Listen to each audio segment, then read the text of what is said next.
con este entonces, siguiente. Vamos.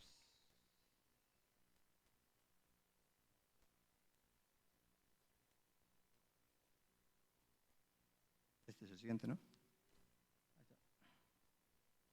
¿Y tiene puntero este? ¿Tiene puntero?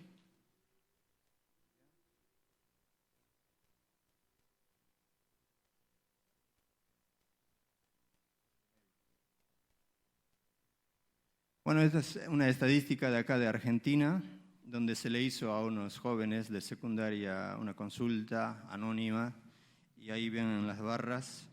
La primera barra que está ahí, la más grande, que es el 66%, dice, de los encuestados, 64% consumían alcohol, después el 28% tabaco.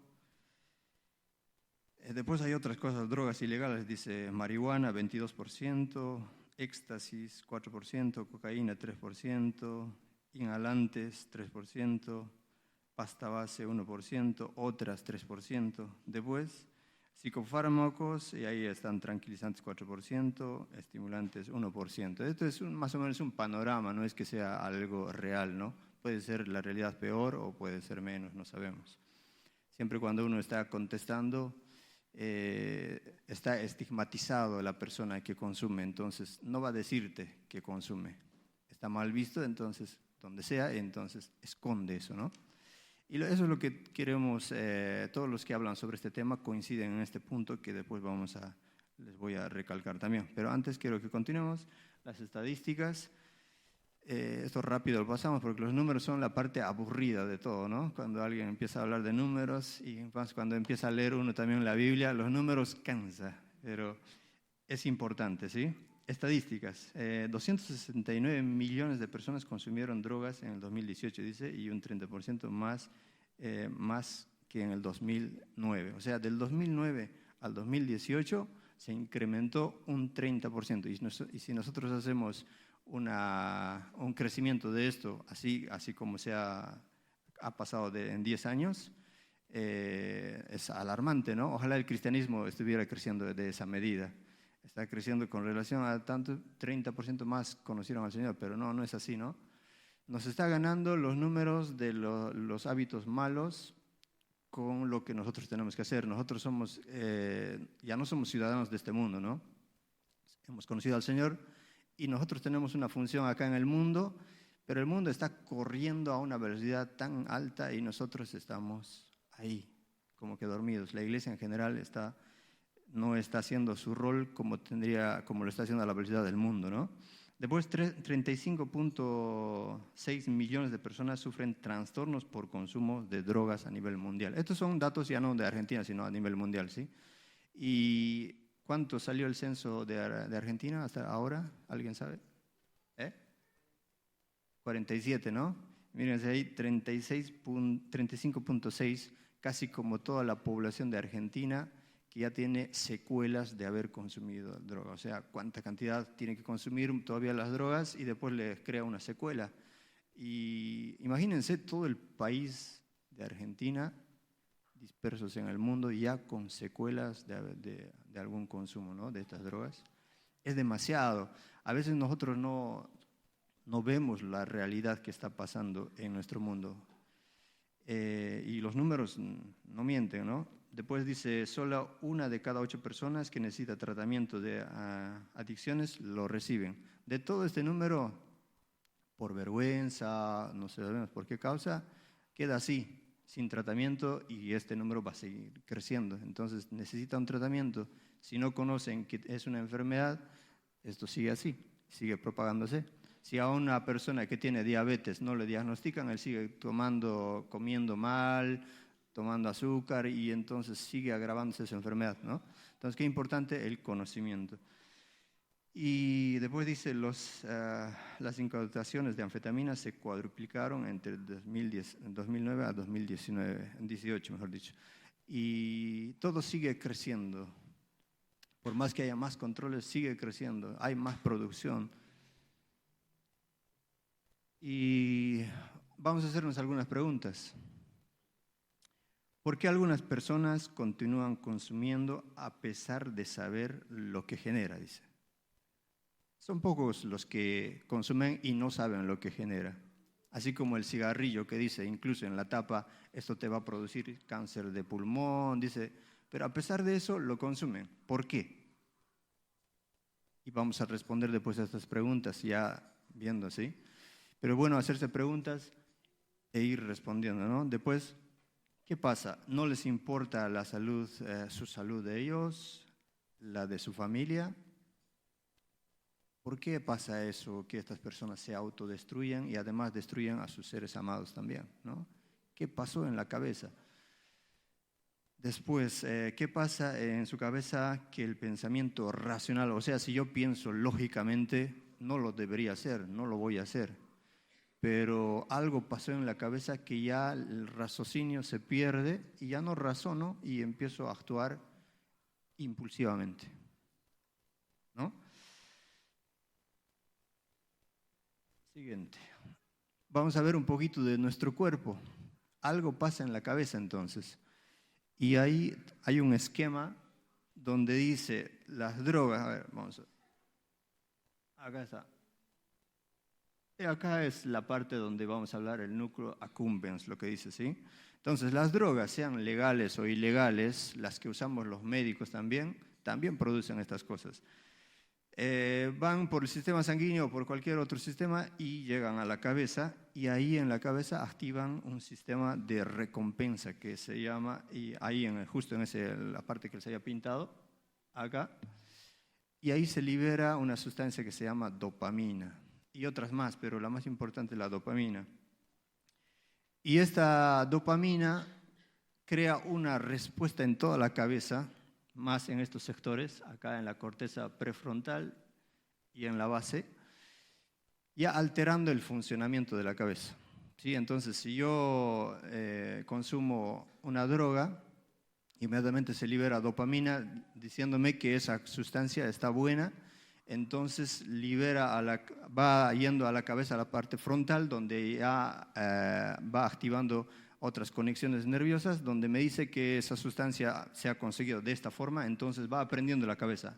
Entonces, si yo conseguí esta sustancia de esta forma, entonces puedo hacer esto de esta forma, y va pensando la cabeza en cómo consumir más, cómo conseguirlo más fácil, en qué momento lo adquirí de una forma más cómoda para el cuerpo, y va aprendiendo. El cuerpo, así como un bebé, empieza a aprender a caminar, empieza a conocer los olores. La cabeza del humano, hasta que nosotros nos vayamos de este mundo, sigue aprendiendo, todo el tiempo sigue aprendiendo, no descansa, ¿sí? Es una computadora que sigue aprendiendo.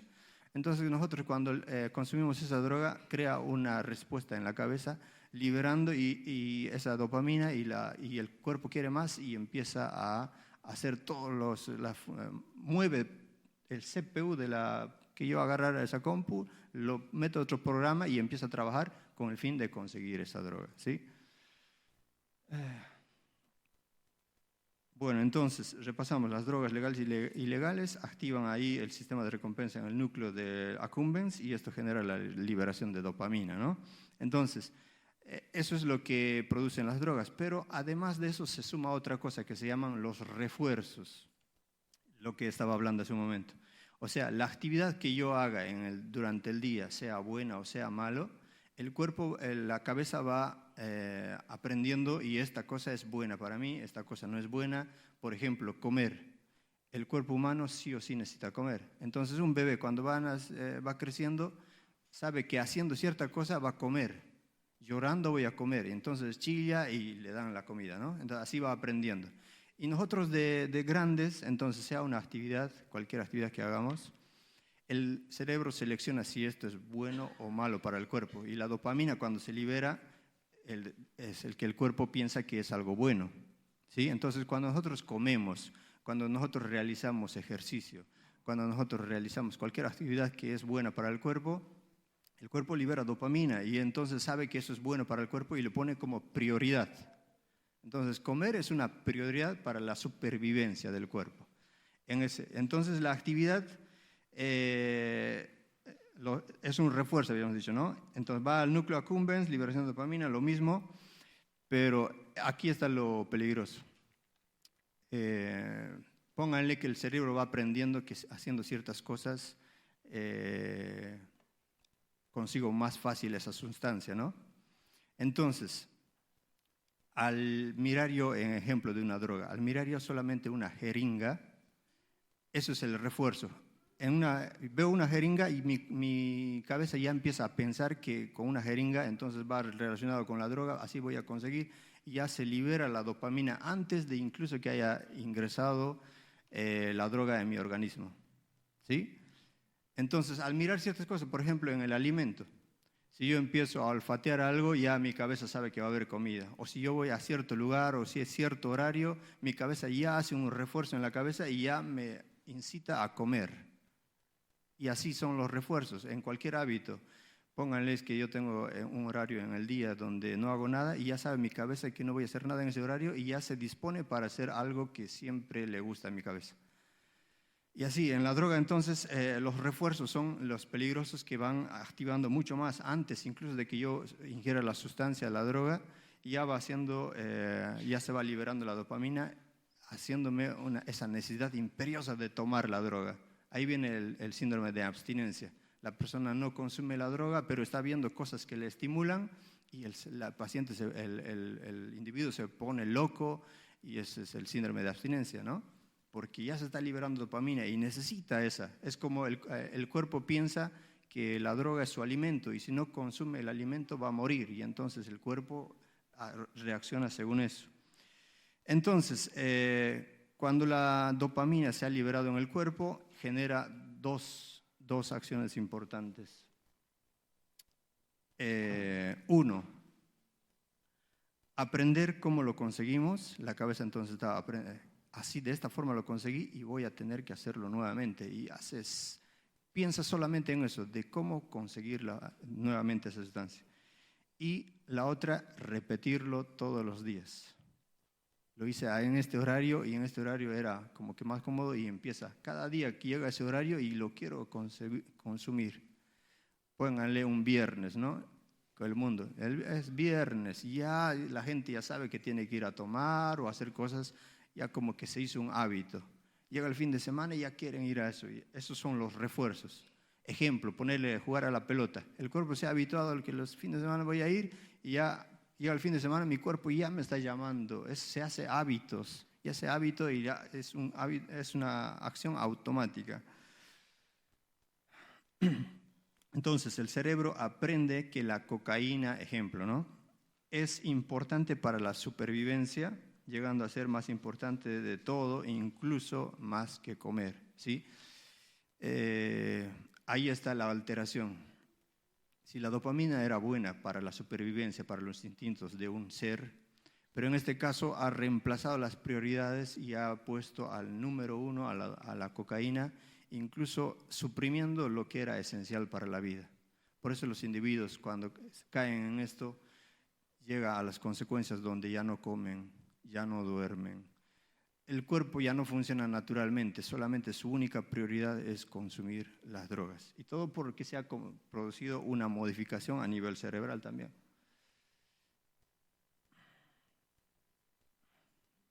Entonces, las drogas además actúan, dice, sobre esas áreas del cerebro, lo que habíamos dicho, la corteza prefrontal, la amígdala, que ayudan a tomar decisiones, a balancear beneficios, riesgos, razonar, gestionar el estrés, ansiedad, emociones. Todo lo que nosotros naturalmente hacemos a diario. Voy a cruzar una calle, empiezo a pensar todo, ¿no? Todas esas funciones va a estar poseída por las drogas. Es decir, el cuerpo humano se vuelve víctima de las drogas porque ya va a ser manipulada directamente por esa sustancia. Ya no voy a pensar, al principio habíamos dicho, ¿por qué estas personas no piensan en ellos, en su familia? Porque ya están actuando poseídos por esta droga. ¿Sí? Ya el raciocinio se ha modificado porque está siendo modificado también a nivel cerebral. Después el 20% de todas las personas que consuman droga van a caer en ser adictos a eso. No. Solamente dice el 20% de la población que lo consuma es vulnerable a que le pase una adicción, ¿no? A que llegue a mayores. ¿Por qué un 20%? No se sabe. Eso sigue en estudio. Pero lo que sí se sabe es las modificaciones que genera a nivel de la cabeza, gracias a las resonancias, a todos los estudios que se puede hacer. Ahí hay un par de ejemplos. Por ejemplo, acá.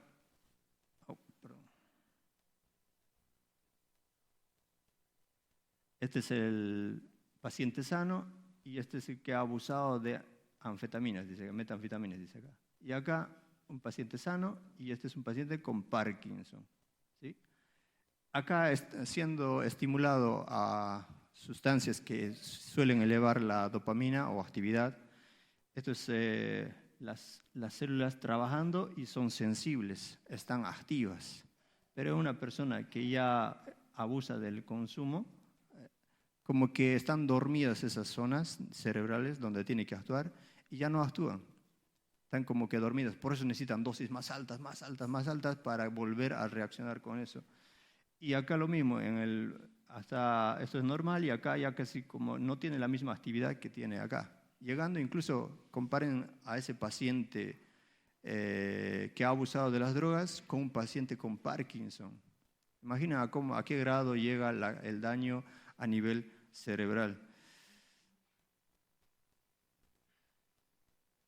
Bueno, entonces, es una buena idea decirle a un enfermo de cáncer o de diabetes que abandone el tratamiento, que solo con fuerza de voluntad va a curarse. Sabiendo esto, que ya produce cambios en la cabeza, ¿no? Entonces, decirle a una persona, mira, solamente con decisiones vas a cambiar, es como decirle a un diabético, con decisiones te vamos a curar, ¿no? Con fuerza de voluntad. No se puede, necesita apoyo y multi-apoyo, tanto farmacológico como apoyo de la familia, porque uno solo no va a poder. Ahora le vamos a explicar por qué. Porque una persona, como habíamos dicho, los refuerzos, que solamente mirando una cosa se estimula, entonces tengo que aislar todas esas cosas. Pónganle un ejemplo, yo tengo sobrepeso y yo quiero bajar de peso y toda mi familia no tiene, solamente uno, ¿no? Y yo quiero salir adelante, pero si toda mi familia sigue comiendo mal, yo no voy a poder. Entonces esto es difícil de uno solo, tiene que ser apoyado con su familia, con los amigos, cambiando muchas cosas. Y pasa lo mismo acá. Entonces, sabiendo esto, que hay modificaciones a nivel cerebral, decirle a una persona que solamente con cambio de voluntad puede curarse no es suficiente. ¿Sí? Esto es la parte sin Dios, la parte de lo que pasa fisiológicamente en la cabeza. ¿Sí? Después vamos a terminar. Nosotros como cristianos tenemos otra arma, ¿no?, para combatir estas cosas. Entonces, ¿por qué las drogas son malas si producen lo mismo que las recompensas naturales? O sea, cuando yo hacía ejercicio se liberaba dopamina y que eso era bueno para mi cuerpo y así estimulaba, ¿no? Por ejemplo, tener metas, lograr ser campeón en algo, genera también dopamina y estimula al humano a seguir progresando. Si la dopamina hace eso, entonces ¿por qué? Si la droga hace lo mismo, ¿por qué es mala? Porque las drogas ahí actúan como unos hackers, dice. Ingresan a la cabeza, te implantan que eso es bueno para el organismo, como habíamos dicho al principio, y cuando no es, y tu cuerpo solamente va buscando eso, suprimiendo las otras funciones que habíamos dicho, ¿no? Y además lo sensibiliza, cosas así que habíamos dicho, los horarios, objetos, una jeringa ahí, solamente eso va a empezar a liberar dopamina y tratando de que el sujeto consuma eso, ¿no?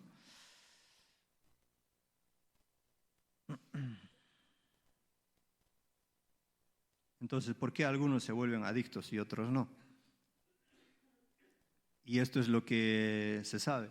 Así como la obesidad, un ejemplo, hay genético, es decir, pónganle que en una familia todos comemos lo mismo, pero uno empieza a engordar. ¿Por qué? Porque hay alguna modificación genética que todavía no está bien estudiada. Cuando no conocemos nosotros decimos es a nivel genético, decimos. Porque seguramente con los tiempos ya vamos a saber qué pasa, ¿no? Pero por el momento no sabemos. Sabemos que sí, es diferente su constitución de ese individuo que lo hace más predisponente a eso. Entonces, eso es uno que no podemos escapar. Por ahí yo nací con esa genética y si yo consumo voy a caer en ese 20%. Entonces la clave está ahí en no consumir, ¿no es cierto? Y dos, los socioambientales o adquiridos, que es la mayor parte de los casos, ¿no?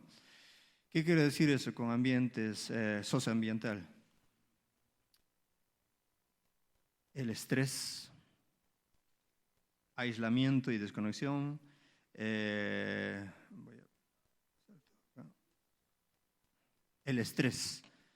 No manejar el estrés, o sea, el estrés es bueno también en el cuerpo, es una respuesta natural del cuerpo para saber que es peligroso, me ayuda a cuidarme, pero cuando el individuo vive estresado, vive con los problemas, entonces ahí es una presa fácil de caer en esto de las drogas.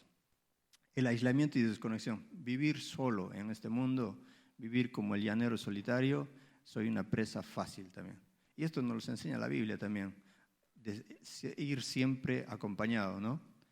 Si uno cayere, ¿quién le va a levantar al que esté solo? Dice, ¿no? En Eclesiastés habla sobre eso. Y ahí está la bendición también de los matrimonios y la iglesia es un cuerpo también donde somos cada uno miembros y ya no somos solos, no nos olvidemos de eso. Cuando yo quiero hacer un ministerio, no lo voy a hacer nunca solo, tengo que ir con cuerpo, ¿no? Si empiezo a hacer algo solo, no va a ir bien. El Señor Jesús no vino y hizo solo, vino, hizo sus discípulos y nos mandó a que hagamos lo mismo, ¿no? Entonces, las personas que están solas, aisladas, son presa fácil de caer en alguna de estas cosas, ¿sí? Habíamos dicho, no tiene amigos, no tiene metas, no sale de su casa. Y también las drogas, que hay demasiada alta disponibilidad en nuestro tiempo que en otros tiempos, ¿no? Ahora, incluso una noticia salió, no sé si lo vieron, hasta palomas mensajeras, así como antes ya llevaban cartas, ahora llevan drogas, agarraron palomitas con drogas. Imagínense la creatividad que tienen las personas para hacer estas cosas, ¿no? O sea, en la escuela les preguntaron a los chicos de secundaria, ya consumen mucho porcentaje de marihuana, y los chicos piensan que es normal cuando no saben la cosa que les va a producir a largo plazo en la cabeza. Bueno, ya vamos a terminar. Vamos a ir rápido acá.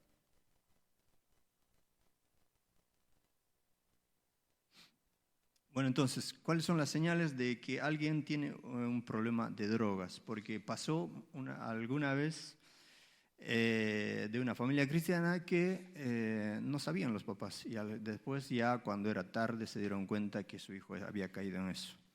Entonces nosotros tenemos que aprender no porque somos cristianos, a pensar que estamos fuera de esto. Entonces tenemos que estar atentos, hablando con nuestros hijos, que podamos hacer una relación donde ellos nos puedan contar, ¿no?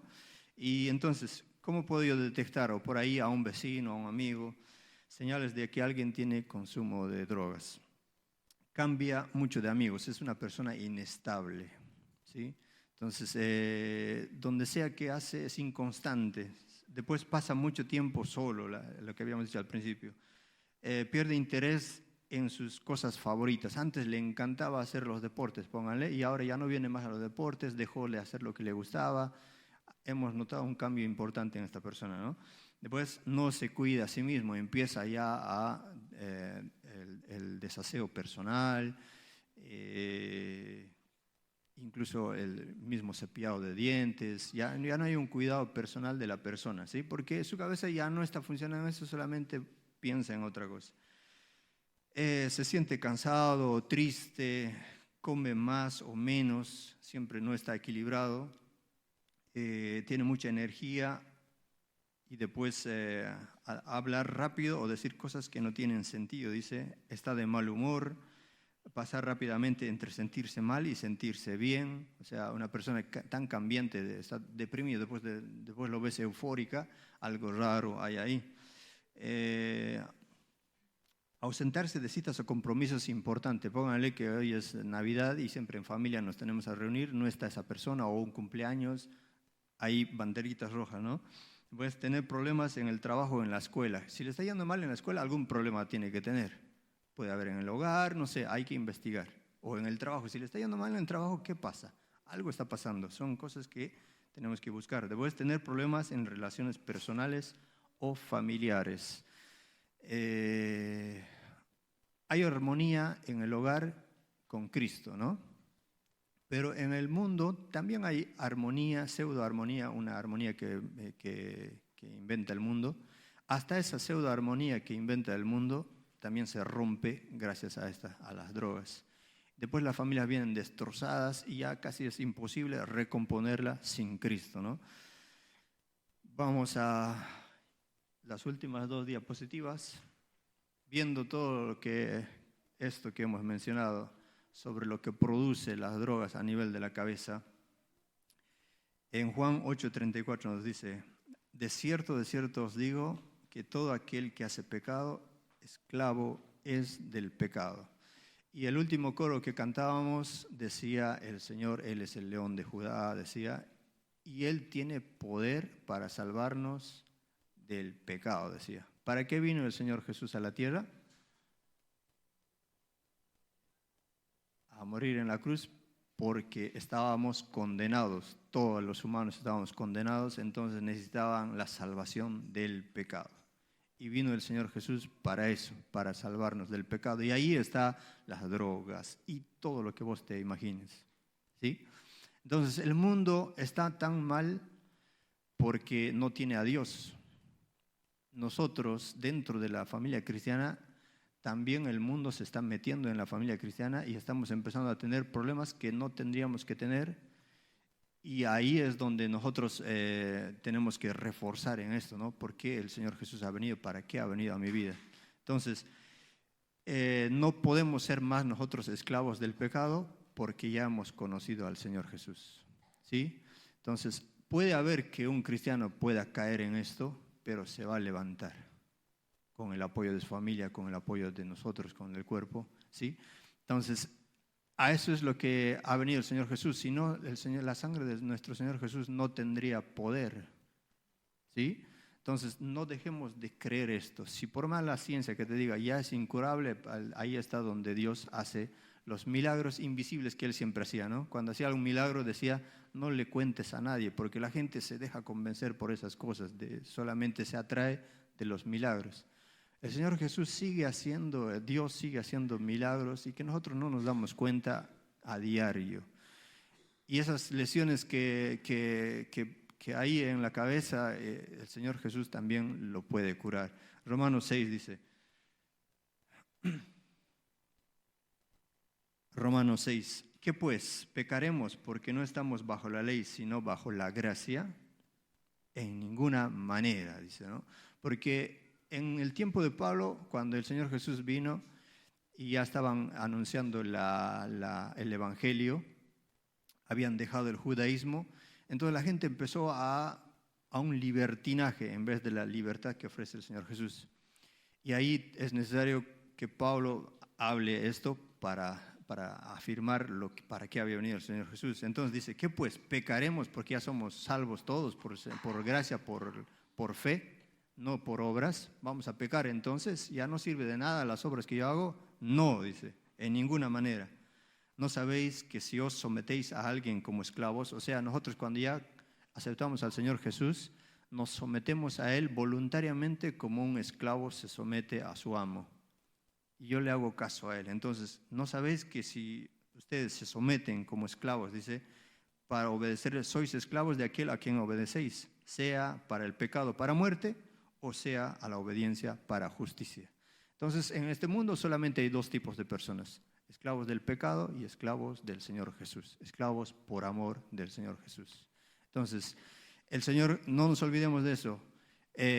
Muchas cosas, por ejemplo, en Estados Unidos, si ustedes ven, las iglesias modernas ya están incluyendo incluso homosexualismo y muchas otras cosas. Porque dice que el Señor Jesús ha venido no para dividir, y así pueden darle la vuelta, pero nosotros, por eso es importante que nos instruyamos en la palabra para que no nos dejemos llevar por las corrientes modernas, ¿sí? Y terminamos con estos 2 versículos. En 2 Timoteo 1:7 dice, para los que hemos conocido al Señor Jesús, porque no nos ha dado Dios espíritu de cobardía, sino de poder, de amor y de dominio propio. Este es un versículo hermoso que siempre lo tengo de memoria porque me anima cuando estoy triste, me anima cuando estoy solo, me anima cuando estoy en pruebas, me anima cuando estoy desanimado. Porque dice, porque no nos ha dado Dios espíritu de cobardía, no puedo quedarme ahí. Puedo caer, puedo tropezar, pero no puedo quedarme ahí porque Dios me ha dado un espíritu de poder, de amor y de dominio propio. ¿Sí? Y Salmos 119, el 9 y el 11 dice, ¿es mentira la palabra de Dios? La palabra de Dios es verdad. Lo que diga la ciencia es algo que nosotros estamos conociendo. Esta es la verdadera ciencia, la palabra de Dios. ¿Sí? Si la ciencia dice que hemos evolucionado, si la ciencia dice que el ser humano tiene límites, si la ciencia nos dice que nosotros ya no somos ni hombre ni mujer, si la ciencia nos dice cualquier cosa que nos diga, nosotros nunca nos vamos a dejar de guiar por esas cosas, sino solamente por la palabra de Dios, ¿no? Y la palabra de Dios, ¿qué dice en la palabra de Dios? ¿Con qué limpiará el joven su camino? Con guardar su palabra. No nos olvidemos de esto, que de niños lo hemos aprendido. Entonces, si están viniendo problemas a mi familia, ¿qué tengo que hacer? La medicina. Leer la palabra de Dios, saber. Eso va a ir transformando mi palabra. Con guardarlo en mi corazón, guardar su palabra. En mi corazón he guardado tus dichos para no pecar contra ti. No nos vayamos a ningún extremo. Sabemos la realidad que produce en la cabeza, entonces, así como la diabetes, siempre agarrando la diabetes porque es algo muy común, no se cura si no tiene la insulina o la glibenclamida o la metformina, y además de otras cosas que tiene que hacer a nivel dietético y todo eso. Así también necesita el que ha caído en la droga medicamentos para curarse de eso, pero eso solamente es una parte, ¿sí? Eso es la parte humana que yo puedo hacer. Y la parte que hace Dios, que es la más importante, es primero salvarle del pecado y después va a sacarle de todas estas cosas. Y para una persona que ya tiene años y años en consumo de droga, que ha dejado tan dañado su cabeza, son consecuencias del pecado, ¿no? Es como pedirle a un diabético de años y años que está ya con complicaciones, decirle que si crees en el Señor Jesús te vas a curar tu diabetes. No ha venido Dios a eso, sino el Señor Jesús ha venido a salvarnos del pecado. ¿Sí? Podemos tener las secuelas del pecado, que son la diabetes o secuelas de enfermedades, ¿no? En la cabeza. Voy a tener que aprender a convivir con ellas. Eso es lo peligroso. Si yo me meto en las drogas, voy a tener que aprender. Me va a hacer secuelas ahí en la cabeza que después, por más que yo venga al Señor Jesús, esas secuelas van a vivir conmigo. Es de ahí de la importancia de los hijos de Dios que no se contaminen. Así que digan, como Daniel propuso en su corazón, no contaminarse con la comida del rey, ¿no? Bueno, terminamos acá, oramos y damos gracias a Dios porque nos ha dado ejemplos Él en la palabra de Dios de personas humanas como nosotros que escogieron servir a Dios y que fueron con Dios prósperos en Él, ¿no? Oramos.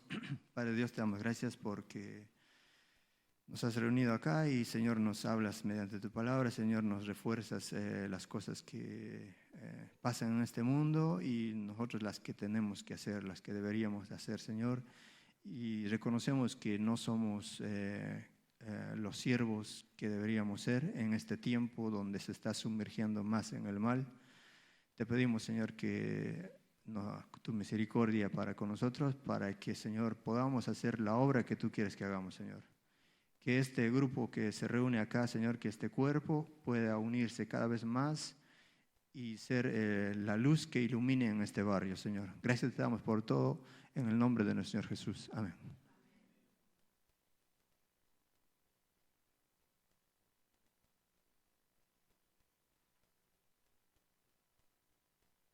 Y hermanos, gracias a Dios por el mensaje que nos trajo nuestro hermano Moisés.